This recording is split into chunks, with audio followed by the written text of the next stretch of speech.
Hi, my little butterflies, and welcome back to part 2 of our series, which includes chapters 14 through 26 of The Broken Mirror. The chapter before this and the playlist that contains every single chapter are linked in the description. This chapter was written by Lazy, the art was done by Lazy, and as for the voice actors, I will be voicing the narrator and Adrien / Chat Noir. Hi, I'm gonna assume you all remember me from the 14 chapters before this. I'll be voicing Marinette / Ladybug. Even though Jay doesn't voice anyone in this chapter, let's still give a round of applause for her because she started this whole series. Also, I just realized that we didn't post any chapters for like 3 months, so consider this an apology for not having anything done. We hope you enjoy this chapter, and now on with the show. Chapter 15 Therapy. Her heart skipped a beat and she willed it to stop. Chat Noir? The familiar face stared back at her through the glass. He smiled. She stood up and pushed open the hatch, the cold air causing goosebumps on her arm. Was it a coincidence that right after she thought about him, he suddenly appeared outside? Maybe, but right now she didn't care. She shivered. What are you doing here? Someone told me you weren't feeling your best today, she replied as she studied his features. It could have been Alia who told him, but it would be unlikely. She thought about Adrien who acted weird around her. She would have to ask later. I'm here to provide comfort, he smiled. Thank you. Really, but I don't think I'm in need of anything but sleep. She smiled half-heartedly and began lowering the trapdoor. Wait, she stopped.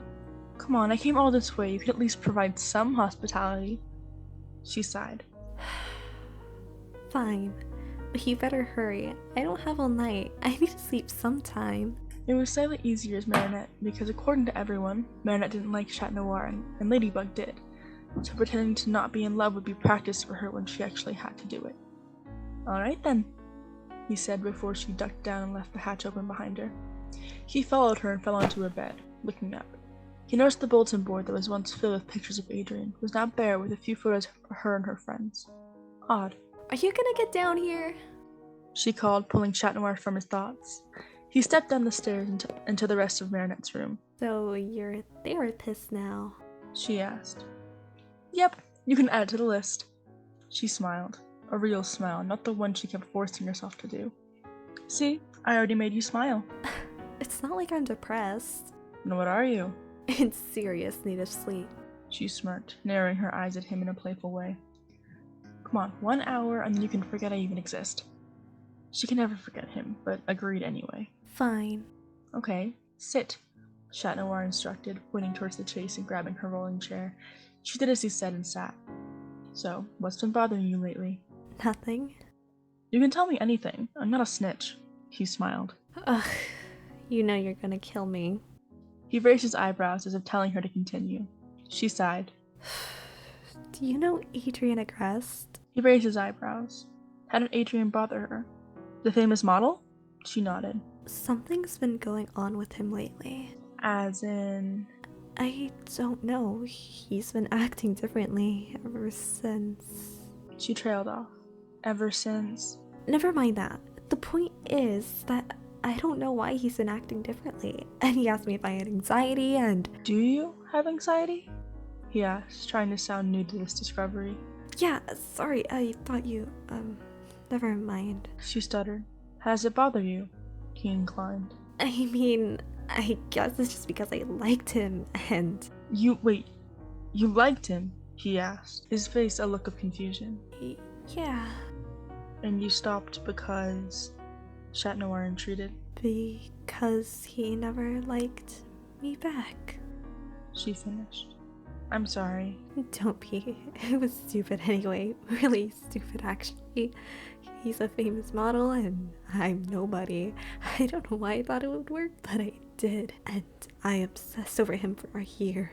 A whole year. She sat down with everything. The reason why she was suddenly so open with her problems now, she didn't have a reason to hide anything, besides her identity, and deprivation of sleep really makes things flow. So is he a bad guy? No, he did nothing wrong. It was me. I created all those stupid fantasies where I thought I could be with him and we'd live happily ever after. 3 kids, house, and hamster. I know. Stupid. She rolled her eyes at the thought. It's not stupid. You loved him and you wished he loved you back. Don't be so hard on yourself, Marinette. But I keep messing things up. I failed finals. Finally. At least someone knew now. His brows furrowed. You failed? 65 in English and 64 in math. She explained. I'm sorry, I didn't know, he stammered. She narrowed her eyes at him. Stop giving me your pity. No one knew. You didn't tell anyone? Not your friends? They all got great scores. I didn't need them worrying about me. Marinette, someone needs to know these things. You know. She turned her head to face him. She couldn't tell what expression he wore.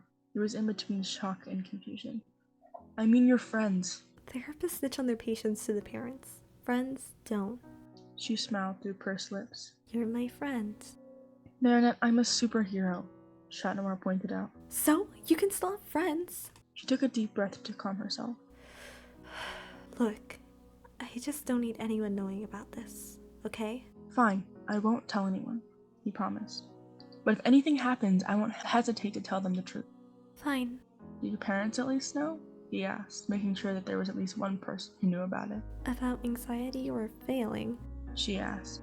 Both. No. She finished quietly. Marinette, you're cornering yourself. You need help. I'm fine. She insisted. You're not fine and you know it. He grabbed her hand. She pulled her hand back.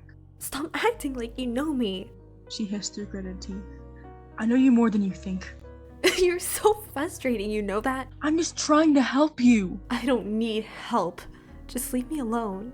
Her eyes were angry and glossy. He didn't bother to fight with her because once her mind was set, that's how it'd be. She turned the other way to hide her face from him. Marinette heard a sound near the vanity and turned her head. She didn't bother saying anything and just got up. Chat Noir stretched his arms out.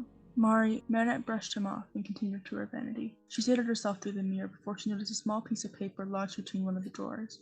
Her heart pounded and her breath quickened. Carefully, she pulled the folded paper out and opened it. She gulped. 2 superheroes sitting in a room. A perfect ambush. Her heart stopped. How had this gotten there in the past half hour? One thing she knew was that she couldn't put Chat Noir in danger. You need to leave. Her jaw clattered, pushing him up the stairs. Her chest hurt, her breath became shallow and choppy. He grabbed her arm. Marinette, are you okay? You're cold as ice. He panicked. Her jaw chattered and she choked. I'm fine. You need to go. Marinette, you're not okay. I'm not leaving. Please, just go. She pushed him away and leaned against the wall. She felt everything close in on her. She couldn't breathe. She felt as though she was about to burst. Her head hurt. She wanted it to stop. Marinette, let me help you. He was by her side and kept her steady. No, leave me. Go. She was dizzy, cold, and breathless. Her head pounded. Her legs gave in and she dropped to limp, her head hitting the floor with a thud. And then a voice spoke that sent a shiver down her spine. Marinette!